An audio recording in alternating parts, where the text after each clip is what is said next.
শেখ হাসিনা বেছে বেছে এমন লোক দিয়ে নির্বাচন কমিশন গঠন করতেন যারা শেখ হাসিনার কৃতদাস হয়ে কাজ করত, এমনটা মন্তব্য করলেন বিএনপির যুগ্ম মহাসচিব রুহুল কবির রিজভী। দুপুরে নাটোরের আলাইপুরে জেলা বিএনপির দলীয় কার্যালয়ে এক সংবাদ সম্মেলনে তিনি একথা বলেন। এ সময় তিনি আরো বলেন, আগে ভোটারদের কোনো মূল্য ছিল না। এর আগে তিনি বড়াই গ্রামে বিএনপি নেতা কর্মীদের হামলায় আহত আওয়ামী লীগ কর্মী উজ্জ্বল কুমার মণ্ডলের পরিবারের সদস্যদের সাথে কথা বলেন।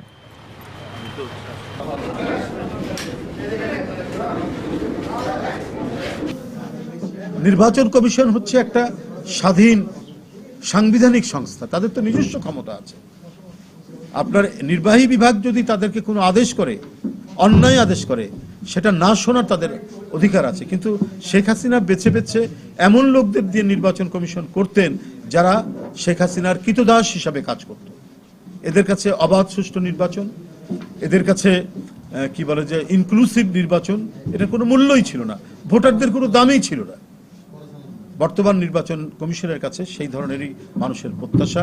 ভোটাররা নির্বিঘ্নে ভোট দিতে যাবে এবং ভোটের পরিবেশ থাকবে অত্যন্ত শান্তিপূর্ণ, যেটার জন্য জনগণ আমাদেরকে সবসময় সমর্থন দিয়েছে এবং বিএনপি নিরবচ্ছিন্নভাবে যে 15-16 বছর আন্দোলন করেছে, সেই আন্দোলনের প্রতি তারা সমর্থন করেছে। আর সর্বশেষে জুলাই এবং আগস্টের ছাত্র জনতার যে আন্দোলন, সেটাও তো ছিল গণতন্ত্রের আন্দোলন, সেটাও তো ছিল যে ফ্যাসিবাদকে পতনের আন্দোলন।